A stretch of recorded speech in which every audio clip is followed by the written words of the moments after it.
Myself and Arun Kumar from Astos College of Technology in the Department of ECE. In this video, I am going to share about the state variable analysis in state model for linear continuous time systems. So the continuous and discrete time systems are playing a major role in state model. Especially the state models are based on both the continuous time and discrete time systems. So the difference is continuous means just continue the values based on the given inputs, and for discrete time means it's a specific time interval, so that it has to be verified with the different time intervals based on the input signals. So let me see how these state models for the linear continuous time systems has to be performed in state variable analysis. So empathy. Generally, the empathies are comes under more number of complex system in state model representations, because the complex systems are made by the different state variables. So here the different variables are based on continuous time systems. So let me see how these continuous time systems to be monitored by using this state model representation in empathy point. So the empathy here the problem is for the traditional methods it has to be done without any additional parameters. So we are in need of additional mathematical calculations. And next one is so the state transition are not only perform the based on the input signals, it just need additional operations. So let me see how these problems to be done in the next slide. And next one is understanding the system users. So it is comes under defined part. The transition diagrams are purely based on the input variables, because how many states is to be followed from the input signals. The state transition diagram has been followed. And next one is system behavior. So after finalizing the state transition diagram, we need to verify the output of the control systems, so that we can able to go for this system behavior model. Because if we are having the same output means, then we don't know about the particular conditions. So suppose if you got any error means, then we need to verify the system behavior from the beginning itself. Next one is IDN part. So these are all the concentration we need to keep on practicing these 3 points. First one is identify the bottlenecks and the variable analysis and problem statements, because those factors are related with one another, so that we need to concentrate all those 3 factors.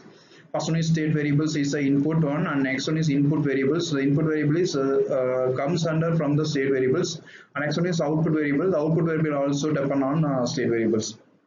So if you are concentrate above 3 factors, then only we can get the original state informations. And brainstorming models and solutions, conceptual design, state space model, and cybernetic loops. So while designing a factor of the state model, these are all the major roles playing to make a solution of the control systems. So the solution to be followed by based on the x dot equal to x plus vu and y equal to cx plus du. So the x dot is a differential operation, because the difference between the state model and this continuous time means the x dot. So differentiation to be done here, so that we need to verify the particular state of the state space model. Next one is visualizing mode. After finalizing all those factors by using the state model representation, we are in need of verifying the results. So the results to be performed based on the state transition prototype model and simulation testing.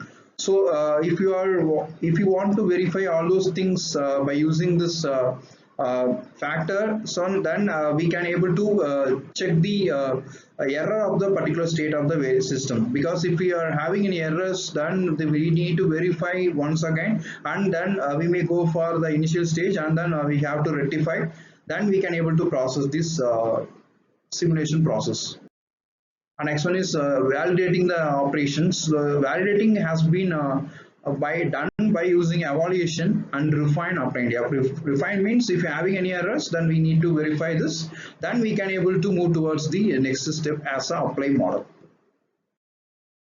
mind mapping. So once we get the information as mind mapping, we can able to get the information based on the number of pillar wise, because all those pillars has been verified by using this state model representations. Suppose if we want to verify the prototype means, then we can have a state space model representation in this prototype model, so that we can able to take and we can make it our expression as state model 1. And next one is that the topic given as group discussion activity. The task is importance of state space modeling in modern control system. Discuss how state models and state space representation can be used to model and analyze such a linear continuous time system compared to the traditional transfer function methods. Take a 5 minutes, and then we can able to get the information based on this topic. Assessment, the assessment given as which matrix related the state variable in to the output: A matrix, B matrix, C matrix, and D matrix. The answer is C matrix, because the C is responsible of the state variable of the system.